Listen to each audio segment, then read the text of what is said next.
Hello and welcome back to day 2 of Leagues. My name is Mishka Kuma, bringing you another episode.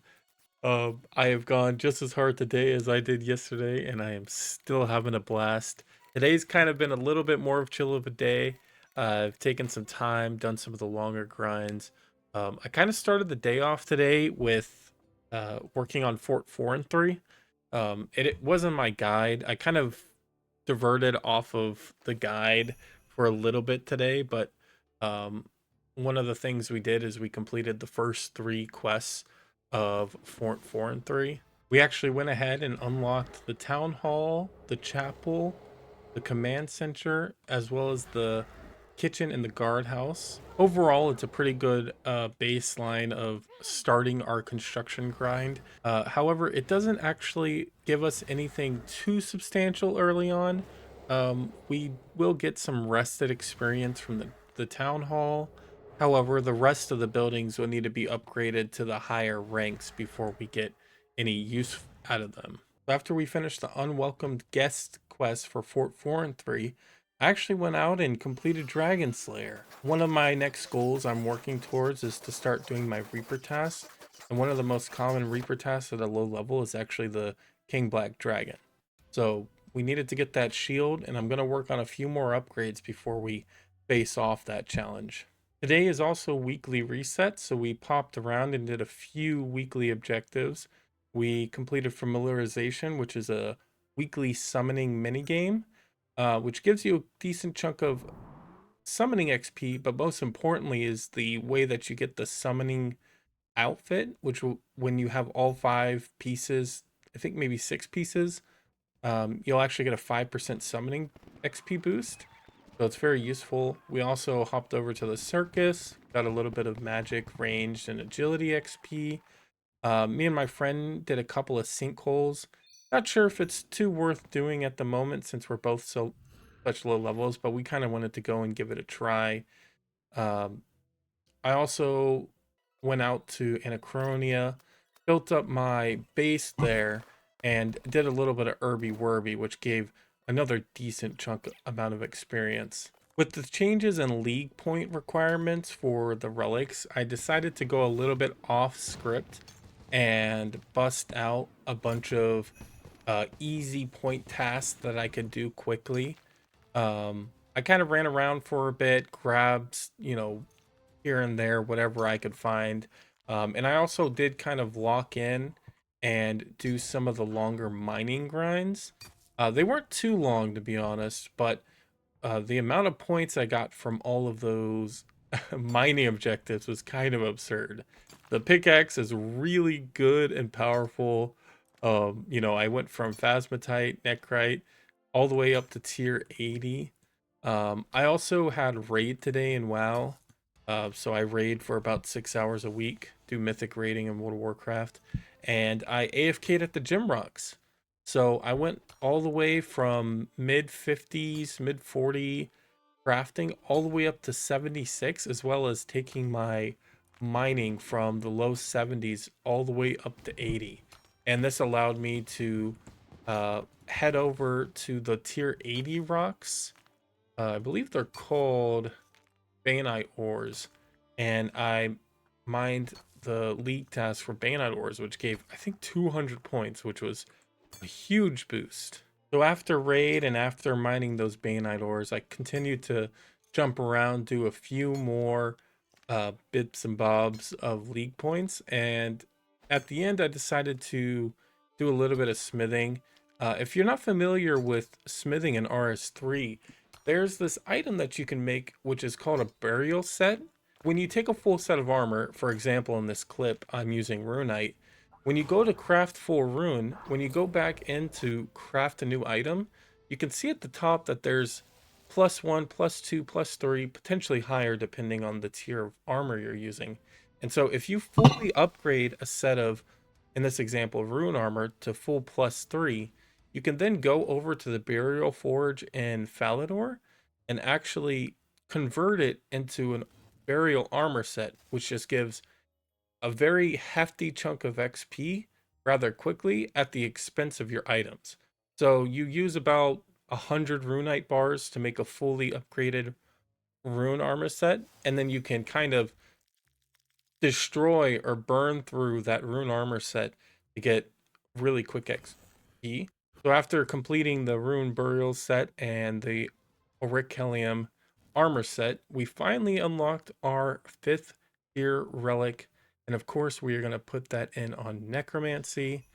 I decided to go ahead and work towards upgrading my armor. I kind of got put all on a fun little detour. So one of the things I wanted to do was upgrade my necromancy armor. And so my current task for upgrading necromancy armor was to get uh, the necromancy flippers, which you need a slayer level for. So I went out, got my slayer level, killed some greater demons, started filling my urn.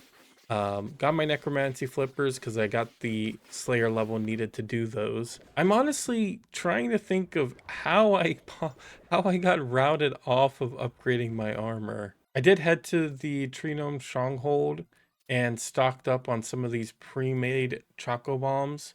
They're pretty cheap, about 400 gold each, and they heal for, at my current HP level, about 1400.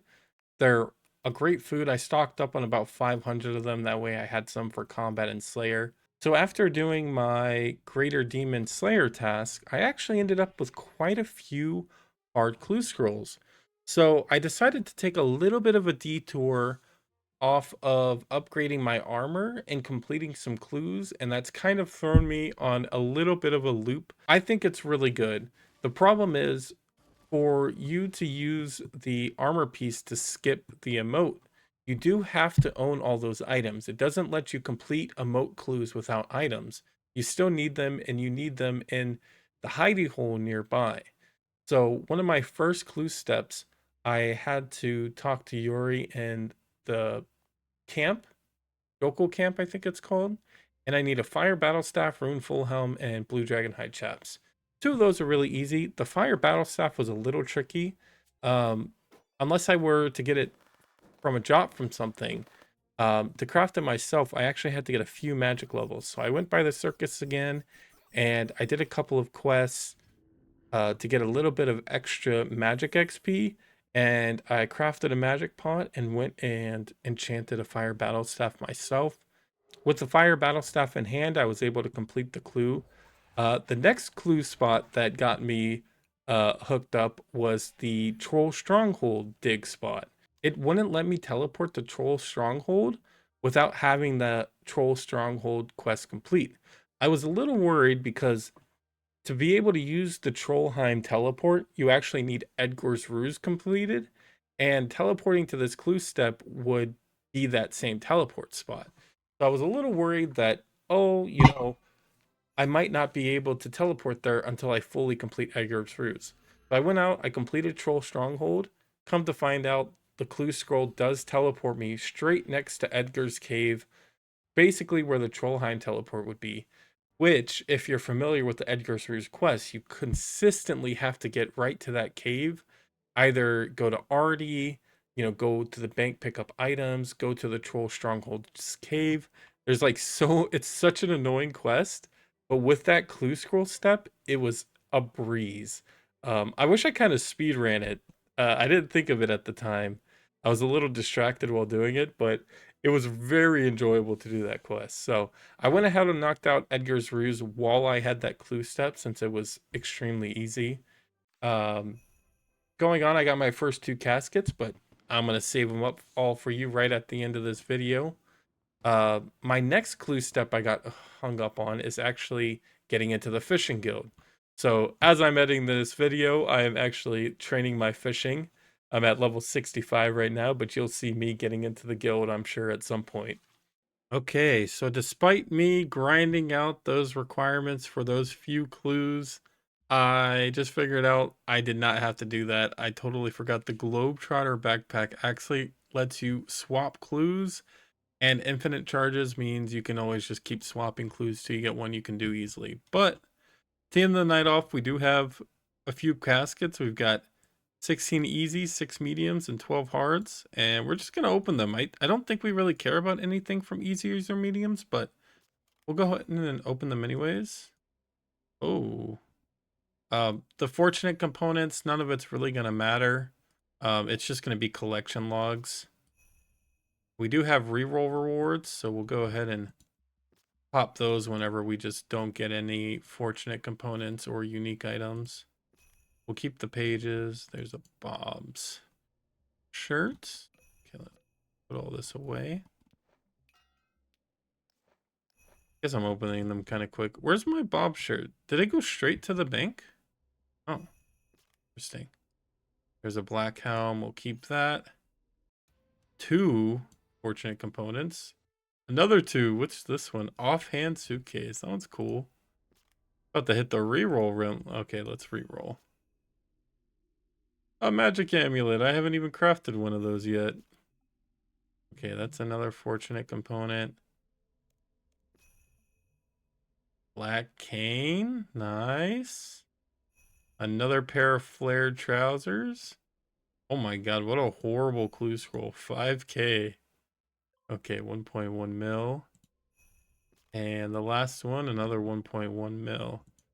Okay, we have a few rerolls, but we'll go ahead and leave those there while they're not fortunate components. At some point, if we ever go for a completion log on the clue scrolls, I'll have to keep track of which ones I have, don't have, and I can reroll past those. But I've got 6 mediums, so let's go ahead and open up these. Gothic's Cloak. 3 fortunates from that. Wow, that's a really good clue. 2 fortunates here. Orange boater, another cape. One thing that is really neat about the Clue Connoisseur, it also guarantees you're going to get max rolls from your caskets. So you don't always get 5 items from a medium clue. Okay, every single one of those had a unique item. It's going to get to a point where I'm closing in on completing the logs, and I'm just going to be re-rolling past uniques. It's going to be very interesting. All right, the heart 1.2 mil. What's 1.2 mil? Less Dragonhide? Wow. For the Rune Kite Shield? I don't even know. That's a really good clue scroll. This one we could actually get something that is an upgrade. Some of this Blessed Dragonhide, 2 mil from this one. Mahogany planks are very nice. Some of this might be actually useful for God War's dungeon. Okay, this is an awful clue scroll. Which is perfect because we have a reroll. Yeah. 1, 2, 3, 4 fortunate components. And an ancient cloak that's 4 mil, so that must actually be useful as well. Blessed Zamrock bracers, excuse me. Blue Dragonhide caps trimmed. Oh, there we go. 10 unique log slots. Okay, let's go ahead and deposit all these in the bank again. It does look like it's getting auto deposited into the bank, so, but I like having an empty inventory. Oh, wait. Oh, no way.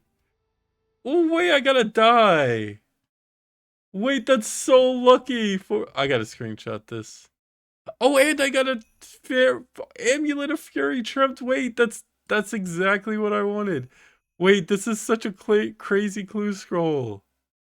Holy shit. Wait, that's actually sick. A Barrows die. What the fuck? Okay, let's keep opening it. I need to finish this so I can go to bed. Enchanted hat, that's cool. More fortunate components. Ooh, Black Cavalier. 400 points from the die. That's actually amazing. That's actually so good. Holy shit. 2.3 mil? From what? The Ceradomin plate body?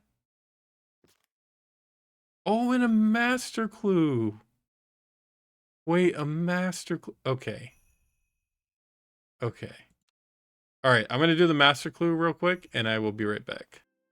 2 caskets. Reroll token. That's good. All right, let me claim this before the other one. And the next one. Eat a tea flask and evening shoes. Okay. I mean, I'll take it. It's collection logs. Okay, we are ending day 2 at rank 852 for score, which is quite low, but we did focus on doing a lot of quests early, so it's kind of expected. And we are actually rank 407 overall. So pretty solid, pretty happy with that. Exciting to do clues. I love doing clues, and we even got a die, which is even more amazing. But thank you all so much for watching. Hope you guys are all enjoying leagues as well. And I will see you all tomorrow. Bye bye.